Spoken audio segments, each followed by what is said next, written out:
Yo les potes, ça on se retrouve pour une nouvelle vidéo et aujourd'hui nous allons faire des théories qui pourrait être le maître de l'Antras. Je tiens à dire que c'est juste des théories, que c'est pas officiel, mais vous pouvez faire votre théorie dans les commentaires. Mais avant, n'hésite pas à liker, s'abonner. Sur ce, bon visionnage, c'est parti. Overlord. Overlord, on pourrait faire des théories que ce serait peut-être le maître de l'Andras, vu sa puissance, vu qu'on sait qu'il ne peut pas mourir, il pourrait juste revenir à n'importe quel moment.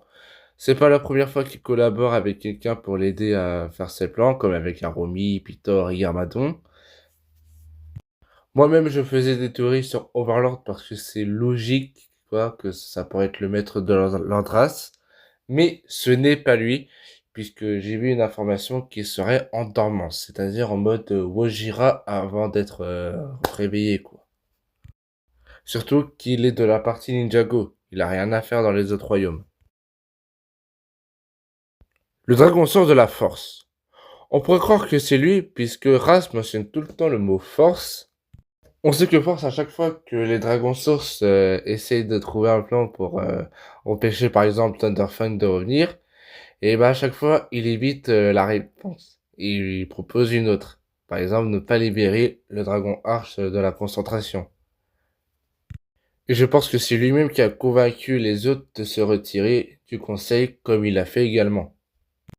Mais ça peut pas être lui, puisque Ras a dit qu'il voulait le capturer, et s'il avait assez d'énergie pour le capturer à Imperium, il le ferait. Pourtant ça collait bien, hein. Mais malheureusement non. Mais j'aurais aimé. Monsieur Froiki. On n'a jamais dit que ce serait un gentil. On ne connaît pas encore vraiment ce personnage. Donc ça paraît peut-être un méchant et peut-être le maître de l'ordre Ras. Peut-être que c'est lui qui avait ordonné à Ras d'aller chercher la cache pour enfermer Maître Wu en faisant en sorte qu'ils ne se connaissent pas. Et du coup, ils ont fait semblant de se battre. En plus, Ras avait pris Monsieur Fueki pour l'amener dans le bureau de Maître Wu, mais il aurait très bien pu prendre Géo. Et Galt, le maître des montagnes. Peut-être que c'est lui le maître dans l'adresse parce que déjà il connaît tous les secrets pour ouvrir le dojo de l'ombre. Il doit connaître très bien l'univers de Ninjago et le reste des terres fusionnées. Je pense que s'il empêchait les ninjas à apprendre le dragon rebelle, c'est peut-être pour empêcher les ninjas de vaincre Ras et ses sbires. Mais au début de la saison 3 partie 2, ça montre bien que ça ne peut pas être lui. Car sinon, il aurait jamais dit aux ninjas d'aller chercher Harin. Le grand Zarkar. C'est lui qui dirige la tribu des tigres, la tribu de Ras et de Zilvar. En plus, qui a dit que le maître de leur race, ça pourrait être un être vivant, ça pourrait être un mort. Par exemple, Creux de Tonnerre, il était mort et pourtant il a fait ses plans machiavéliques depuis les terres spectrales. En plus, vu que c'est sa tribu et qu'il y a un événement qui s'est passé et qui a tout détruit dans sa tribu, et bah peut-être que du coup c'est bien le maître de l'Ordras qui veut essayer de ramener toute sa tribu avec Ras et Zilvar. Et du coup pour ça il veut invoquer les dragons sources. Mais il reste la théorie, pourquoi il aurait libéré les 5 bannis alors que bah les 5 bannis l'ont capturé. C'est pas logique. Avant que je ne continue sur la théorie qui pourrait être le maître de l'Ordras, j'ai quelque chose à vous dire car ça pourrait être intéressant pour la prochaine personne.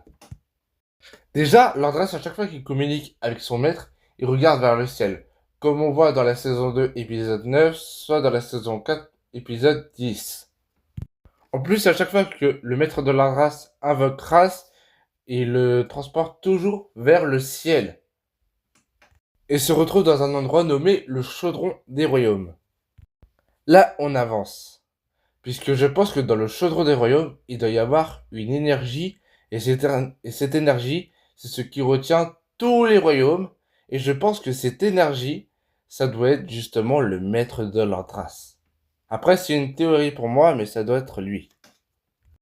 Et je pense que cette énergie, ça doit être quelque chose d'emprisonné déjà, ça c'est sûr et certain, et je pense que ça doit être un truc similaire à Overlord. Par exemple, on sait que du coup, Overlord, c'est la partie ombre de Ninjago, mais pourrait-il y avoir une partie d'ombre de tous les royaumes? Et je pense que la partie de tous les royaumes, ça doit être le maître de l'Andras. Bon, en tout cas, pour moi, c'est pas une personne, c'est pas un dragon, c'est pas une créature, mais c'est une énergie. Donc, comme je vous en ai parlé. En plus, il ne parle pas. À chaque fois, quand il parle, il y a des sortes de bruitages. Moi, de base, je pensais que c'était juste un truc pour couper, pour éviter qu'on le dévoile. Mais je pense surtout qu'il ne parle pas vraiment. Et que du coup, il parle en mode énergie, quoi. Je sais pas comment expliquer ça. Bref, dites-moi ce que vous en pensez de tout ça dans les commentaires. Ça va être la fin de cette vidéo. Si ça vous a plu, n'hésitez pas à liker, s'abonner. On se retrouve très vite pour une nouvelle vidéo. Et à bientôt. Et n'hésitez pas aussi à me faire des théories sur le maître de la trace dans les commentaires.